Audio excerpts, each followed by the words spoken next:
শুরু করবো শুরু থেকে সন্ময়দাকে দিয়ে। সন্ময়দা, এর আগে একাধিকবার পানিহাটির এই সাগর দত্ত মেডিকেল কলেজ নিয়ে একাধিকবার অভিযোগ করে এসছেন, কি বুঝছেন এখন?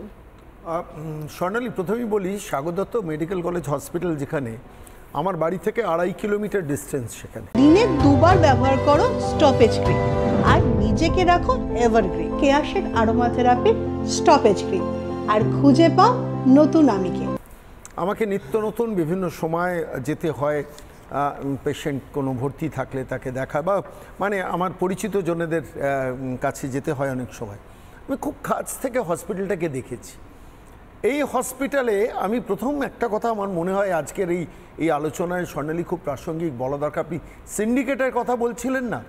সিন্ডিকেট আমরা বেশ কিছুদিন ধরে শুনেছি, ইট চুন বালি সাপ্লাই হচ্ছে সিন্ডিকেট। পরবর্তীকালে ন্যারেটিভটা চেঞ্জ হলো, সিন্ডিকেট গরু কয়লা বালিতে আছে। একটু ভালো করে খেয়াল করে দেখুন, এখন দেখছি হাসপাতালেও সিন্ডিকেট। ভাবতে পারছেন? মানে হসপিটাল ইন্ডাস্ট্রিতে যদি সিন্ডিকেট হয় এবং সেই সিন্ডিকেটের মধ্যে যদি মাতব্বররা জড়িত থাকে। আমি গতকাল রাত্রিবেলা ঘাঁটতে ঘাঁটতে আজ থেকে 18 মাস 25 দিন আগে সর্বাধিক প্রচারিত একটি দৈনিকের প্রথম পৃষ্ঠা একটি বেরোনো সংবাদে আমার চোখ আটকে গেল, যেখানে আমি খুঁজে বার করে দেখলাম যেখানে যারা জড়িত এই সিন্ডিকেটের সঙ্গে তাদের মেন প্রফেশন, আপনারা একটু ইনভেস্টিগেট করুন, এখানে 3 জন ডাক্তারবাবুরা আছেন। এই সন্দীপ ঘোষ বাহিনীর মূল অর্থ রোজগার কিন্তু বর্জ্যদ্রব্য নয়, মূল রোজগার কিন্তু ওই ডেড বডি পাচার নয়। মূল রোজগার হচ্ছে বিভিন্ন ওষুধের কোম্পানিগুলোতে বড় টাকার কাটমানি কমিশন এবং কয়লার টাকা। আবার বলছি, আই রিপিট, কয়লার টাকা। সেই টাকা ঢুকেছে এই ওষুধ কোম্পানিগুলোতে, যার জন্য ডাক্তারবাবুরা আছেন ভালো বলতে পারবেন, যেখানে 20% 25%-এ যারা ম্যানুফ্যাকচারার তারা দেয়।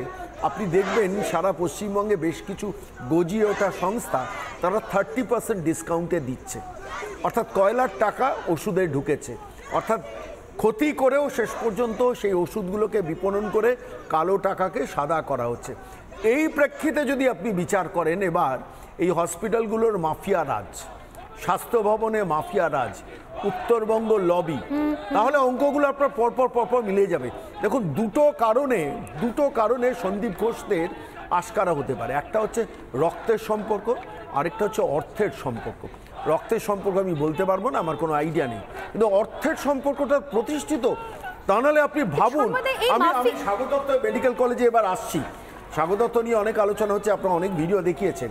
সাগর দত্ত কলেজের যিনি প্রিন্সিপাল, যে গভর্নিং কাউন্সিলের মিটিং হচ্ছে, সেই গভর্নিং কাউন্সিলের মিটিংয়ের ঘরে ওই সৌরভ ঘোষ নামক যুবকটি সিসিটিভিতে দেখা যাচ্ছে তিনি সজোরে গিয়ে কাঁচটা ভাঙছেন, ঘুষি মারছেন, দেখেছেন সিসিটিভিতে। তার বিরুদ্ধে সাগর দত্ত মেডিকেল কলেজ হসপিটালের প্রিন্সিপাল যখন জুনিয়র ডাক্তাররা গিয়ে বলছেন যে আপনি এফআইআর করুন, তখন তাকে বলা হচ্ছে, তাকে বলছে, মানে জুনিয়র ডাক্তারদের বলছেন, প্রিন্সিপাল, আমি শুনছিলাম, সে ভিডিওটা আমার কাছেও রয়েছে, বলছেন আমাকে ওপরতলার পারমিশন নিতে হবে। আপনি খুন হয়ে যাবেন, তারপর আপনি ওপরতলার পারমিশন নেবেন, তারপর আপনি এফআইআর করবেন। আরেকটা ভিডিও যদি আপনাদের কাছে থাকে, আমার কাছে এসছে, আমি জেনে গিয়েছি। পুলিশ যখন সেই সন্ধেবেলা এসছিল, পুলিশের অফিসারকে যখন বারবার জুনিয়র ডাক্তাররা বলছেন এই ঘটনা ঘটেছে, আপনি এফআইআর নিন, তখন তিনি পাশ কাটাচ্ছেন, আড়ালে চলে যাচ্ছেন, ফোন করছেন বড়বাবুর যে এফআইআর নেওয়াটা ঠিক হবে কিনা। প্রশ্নটা এখানেই, আজকে তিলোত্তমার মৃত্যু বা অভয়ার মৃত্যুর পরও কি করে বিরূপাক্ষ, কি করে অভিক, কি করে সন্দীপ বাহিনী একটা হসপিটালের চত্বরের মধ্যে গভর্নিং কাউন্সিলের মিটিংকে অ্যাটাক করতে পারে, এবং তারপর তার প্রিন্সিপাল তার জন্য এফআইআর করতে ভয় পান। ছাত্ররা শুনলাম এফআইআর করেছেন, মানে জুনিয়র ডাক্তাররা এফআইআর করেছেন। এখানেই তো প্রমাণিত যে এই বাহিনীর পেছনে শুধু ভাবার কোনো কারণ নেই যে সন্দীপ অভিক বিরূপাক্ষরা আছে, স্বাস্থ্য ভবনের মাতব্বররা আছে, উত্তরবঙ্গ লবি আছে, ওই এসপি দাস বাহিনী আছে। এই মানে প্রশ্রয় না থাকলে, আমি তো একদিকে তো মানে এতদিন পর্যন্ত থ্রেড সিন্ডিকেটকে এত গুরুত্ব দিতে, রঞ্জনবাবু রয়েছেন, আরো ভালো বলতে পারবেন, যদিও আমার কাছে সেই নোটিশটা রয়েছে, যে নোটিশে এই সৌরভ ঘোষ, সৌরভ দোলই, অনিকেত দাস, সৌমিত্র প্রামাণিক এদেরকে সাসপেন্ড করা হয়েছে। এই কাসিফ কাইজার, প্রীতম বৈরাগী এদেরকে সবাইকে সাসপেন্ড করা হয়েছে, এবং খবর নাকি সাসপেন্ড করার পরে নাকি সব বেড়াতে চলে গেছে, দারুণ দারুণ সব পোস্ট করছে, ওখানে ওখানে নাকি বেড়াতে চলে গেছে, ঘুরতে বেড়াতে চলে গেছে, নাকি এদেরকে ইনস্ট্রাকশন দেওয়া হয়েছে কদিন তোরা গা ঢাকা দিয়ে থাক, সামনে আসবি না, সাসপেন্ড করানো হয়েছে সেই জন্য যাতে বাঁচানো যায়। রঞ্জনবাবু রয়েছেন এখানে। আমার ডক্টর রঞ্জন ভট্টাচার্যের কাছে ডাইরেক্ট স্পষ্ট প্রশ্ন যে এই সিন্ডিকেট নিয়ে এত কথা শুনছিলাম, সাধারণ মানুষ সত্যি এত কিছু বোঝে না যে সার্টিফিকেট নিয়ে সিন্ডিকেট চলছে, তোলাবাজি চলছে, টাকা আদায় চলছে, এত কিছু চলছে। কিন্তু আজকে যখন এই মেয়েটির বক্তব্য শুনছিলাম, আমি তো শুনে মানে আমার শিরদাঁড়ি ঠান্ডা একটা স্রোত বেয়ে গেল, যেটা কি শুনছি আমি। এবং আমি শুনলাম শুধুমাত্র এই গাল এবং ঠোঁটেই নাকি সীমাবদ্ধ থাকে না, 25 মিনিটের ইন্টারভিউতে নাকি আরো অনেক বিষয় নিয়ে প্রশ্ন করা হয়, যার সঙ্গে আর যার কিছু সম্পর্ক থাকুক না কেন তার সাবজেক্টের কোনো সম্পর্ক থাকে না। এটা কি ধরনের অসভ্যতা চলছে? কারা এগুলোকে এন্ডোর্স করছে? কে গ্যারান্টি দেবে না মানে আর কদিন বাদে সাগর দত্তের ধরনের কোনো ঘটনা হবে না? যে পরীক্ষা পদ্ধতির সাথে যে সেক্সটর্শনের যে অভিযোগটা তুললেন সেটা কিন্তু নতুন নয়। মনে রাখবেন, সাগর দত্ত যদি স্পেসিফিক্যালি বলি, 2011 সালে সাগর দত্ত মেডিকেল কলেজ এবং মালদা মেডিকেল কলেজ এই দুটো তদানীন্তন MCI এর ছাড়পত্র পায়। এবং এই 13 বছরের মধ্যে সাগর দত্তে আমরা দেখেছি কিভাবে রাজনৈতিক পটভূমিকার সাথে সাথে সেখানকে সিন্ডিকেট রাজ বেরিয়েছে। এটা বিরূপাক্ষ বিশ্বাসের আতুরঘর। বিরূপাক্ষ বিশ্বাস সযত্নে লালিত করেছে সাগর দত্তকে। এবং সেখানে ধীরে ধীরে আপনারা যদি দেখেন, এই যত দোষ আপনারা নন্দ ঘোষের মতো দেখুন, এখানেও সেই ঘোষ কিন্তু জড়িয়েই গেল। সৌরভ ঘোষের যে দাপট এবং যেভাবে হাতটা দিয়ে মানে আপনার কাজ ভাঙলো এবং কাজ ভাঙার পরে আবার অভিনয় করলো যে যেন তার হাতেই ব্যান্ডেজ বাঁধা হচ্ছে। এবং আমরা সেই সময় প্রত্যেকটা মুহূর্তে সবকিছু খবর পেয়েছি। সাগর দত্ত আজকে একদিন এইভাবে গড়ে ওঠেনি। সাগর দত্ত এই যে কোয়েশ্চেন পেপারে লিক করা প্রথম যেটা জায়গাটা সাগর দত্তই শুরু হয়েছে। বর্তমানে যিনি প্রিন্সিপাল হিসেবে জয়েন করেছেন ডক্টর প্রফেসর পার্থ প্রধান, তিনি নিজে বলেছেন যে আমি তো অবাক, আমি বাঁকুড়া থেকে এসে সাগর দত্ত দেখছি কোথাকার কালচার, কীভাবে চলছে থ্রেড সিন্ডিকেট।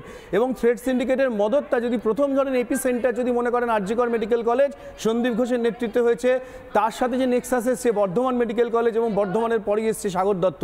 এবং এই 3 জায়গায় জুনিয়রদের প্রভাবিত করে তাদের কোয়েশ্চেন পেপার লিক করা। এবং কোয়েশ্চেন পেপার লিকের একটা অদ্ভুত পদ্ধতিও আজকে খুঁজে পেলাম, সেটা হচ্ছে যে আগে বেশি টাকা দেবে, ধরুন 20,000 টাকা দেবে, সে কোয়েশ্চেন পেপারটা পাবে হয়তো 3 ঘন্টা আগে। আর যে হয়তো কম টাকা দেবে, 5,000 টাকা দেবে, সে কোয়েশ্চেন পেপারটা পাবে পরীক্ষা শুরু হওয়ার ঠিক 5 মিনিট আগে। এবং তারা সরাসরি চলে যাচ্ছে সেখানকার বাথরুমে এবং সেখানে সেই কোয়েশ্চেন পেপার আনসার পেপার দেখে 45 মিনিট বাদে পরীক্ষা শুরু হওয়ার, রিপিট 45 মিনিট বাদে পরীক্ষার হলে ঢুকছেন এবং কোয়েশ্চেন অ্যান্সার মিলিয়ে সেখান থেকে লেখালেখি করছেন। সিসিটিভি ক্যামেরা রয়েছে, কিন্তু সবাই জানে যে ওই সিসিটিভি ক্যামেরার ফুটেজ কেউ কোনোদিনও পরীক্ষা করবে না, বা করলেও পরে ওটাকে তাদের এই সিন্ডিকেট বাহিনী এডিট করে এমন একটা সুন্দর পদ্ধতিতে সেই সিসিটিভিকে NMC কে পাঠাবেন যেন পরীক্ষা পদ্ধতি নির্বিঘ্নে সম্পন্ন হয়েছে।